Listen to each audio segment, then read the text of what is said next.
gonna have some sort of feel to it or some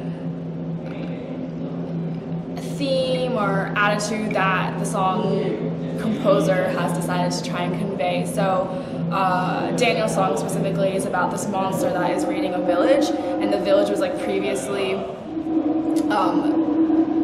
in like sort of like these civil battles, but then they have to like come together to like fight the monster together.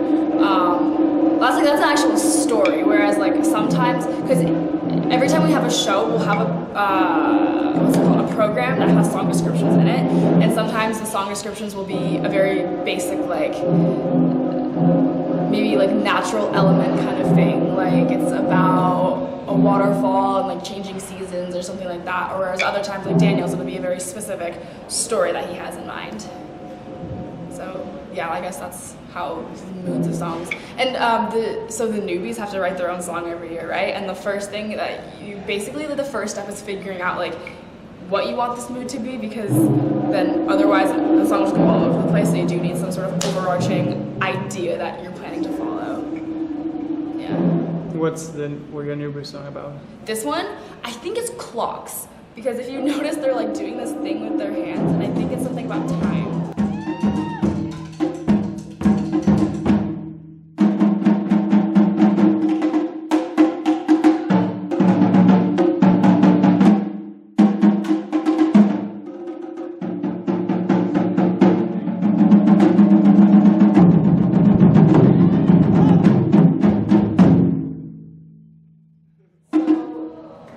Technically, I believe sheet music for our songs exists somewhere. I'm not sure where. But yeah, so every song we perform is written by either a past or a current member, so that's pretty cool because we keep it in Kyoto.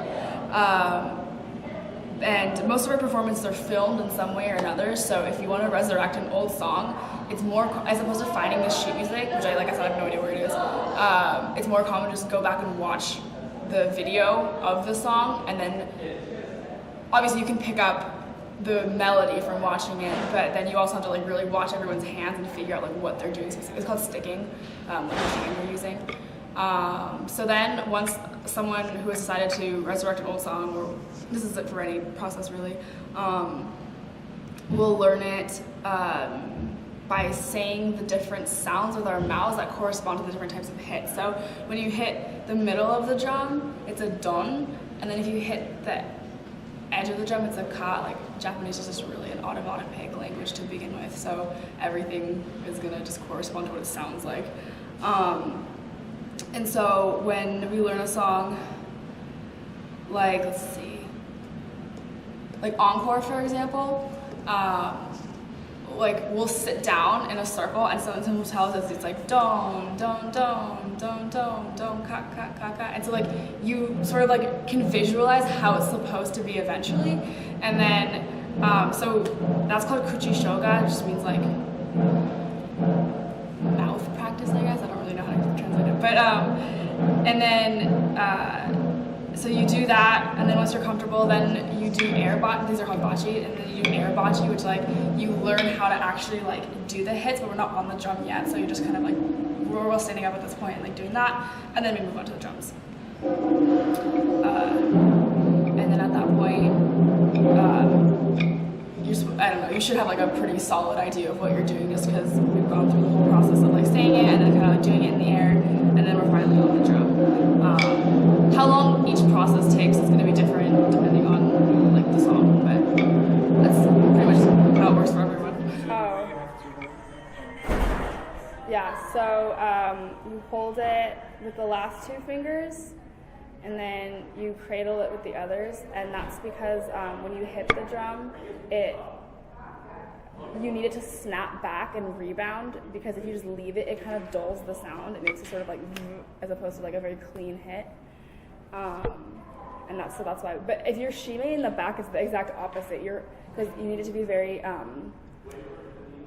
quick, I guess. So you need to be as flexible as possible. So you actually hold with the first two and sort of like hit with the back like this. Yeah. So it just depends on where you are. But for the most part, you're like this. Even if you have the big ones for the Taiko. Yeah. What is the basic beats of Kyodo? Basic, maybe drums.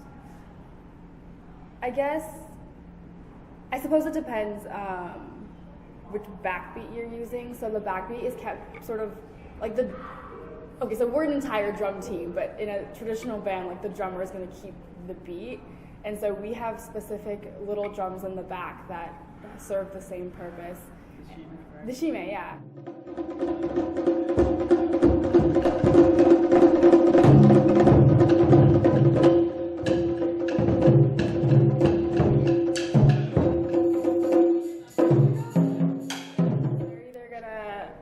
There's loads of different ways you can do it. Like you can do swing beat, which is just so it's a little bit of a different time stamp, and then obviously straight beat is just like and then so those are different backbeats, and then to make beats over that, you just have to sort of make sure it stays in time and sort of fills out either the gaps, or you add little triplets or whatnot to make it.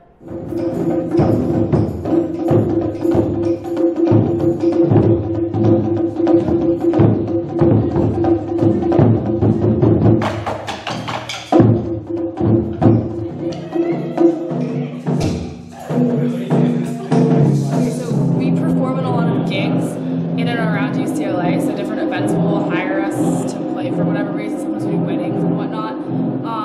So gig songs tend to be different from performance songs, because gig songs need to be like short, concise, catchy, and easy to do without a lot of percussion and like long dramatic pauses. Whereas like a performance song, we have more creativity and flexibility in sort of drawing it out and like adding a lot of artistic elements to it. So Daniel, for example, wrote his song, like, this is a kind of a longer version for the performance, but he wrote it so it could be easily adapted to be able to play as a gig song as well. So, and that's, we write everything for ourselves because we're the ones performing it, but they do change depending on what sort of event we'll be at, I suppose. And what would you say the difference is between you and them? I think probably style is the difference. I think we tend to be really like performance-based, and I think you've noticed that whenever we're required to write solos or we have a little bit of flexibility, it's really like spins and it's like flashy.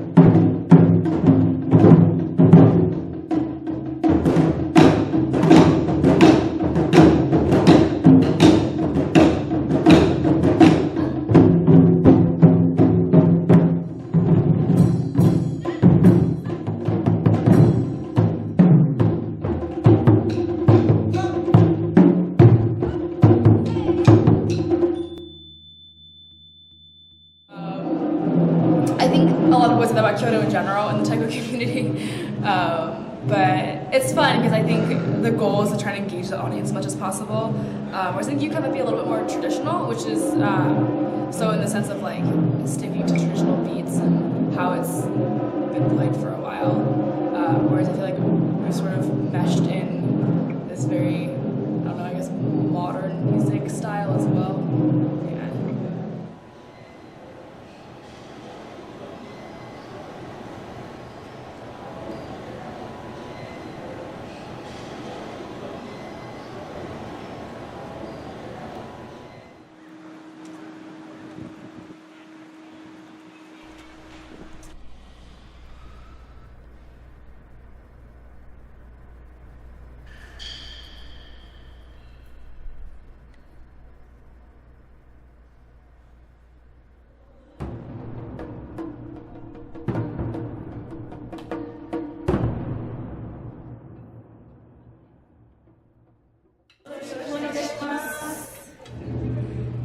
Taiko doesn't have like a set notation. I think there's a very traditional Japanese notation that nobody usually uses because we mostly pass things down through kuchi shoga, which is like oral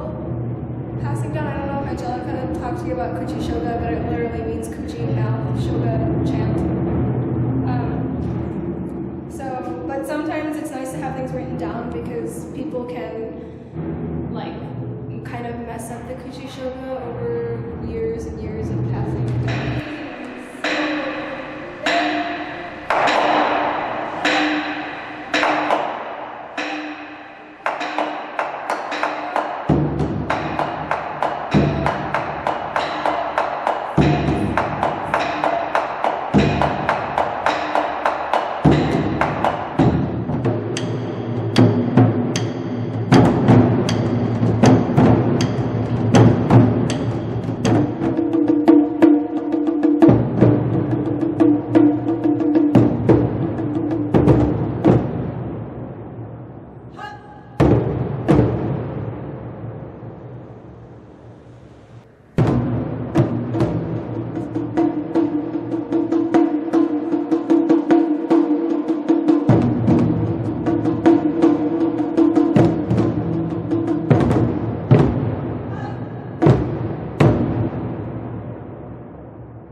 The Kyodo workshops together, and we also tried out together. He got in, I didn't, and originally I was just going to be like, oh, I'll try again maybe next year, but then one of the members of Kyodo that I had gotten to know pretty well, he advised me to try out the other group, Yukai, and I hadn't really gone to any of their workshops because they did workshops too, but then since Daniel encouraged me, I was like, okay, I'll try them. And then I ended up really liking it, and I joined them. Has Sarah told you about her history? No. Really? She actually hasn't. It's like it's like Taiko drama, man. Basically, Kyodo, Yukai started as an offshoot of Kyodo, kind of. About 10 years ago, there was a guy named Yukai, and he like played Taiko before, and then so they recruited him,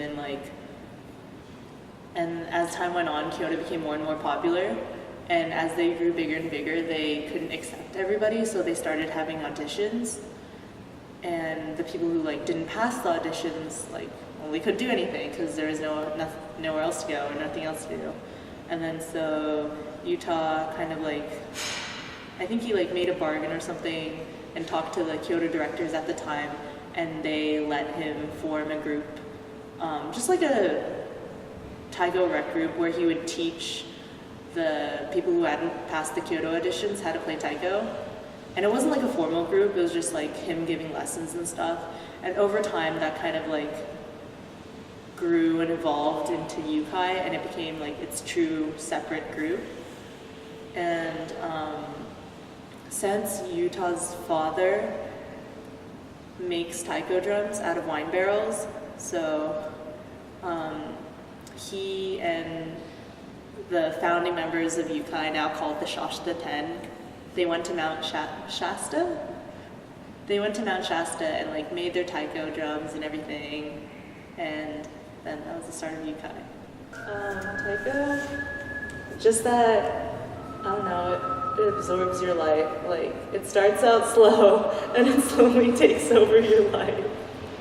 But in a good way, like, I'm not complaining, it's really fun. I don't know, I guess I was just surprised that that Taiko is so visual. Because you think drums, you think loud, you think sound, but it's actually a very large component about it. A very large component is how you look doing it.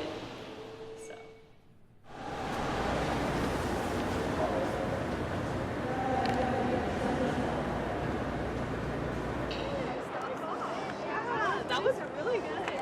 And Kaden's good at playing.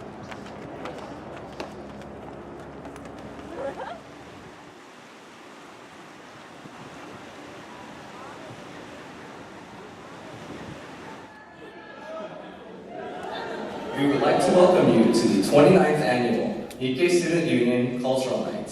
Please enjoy the show.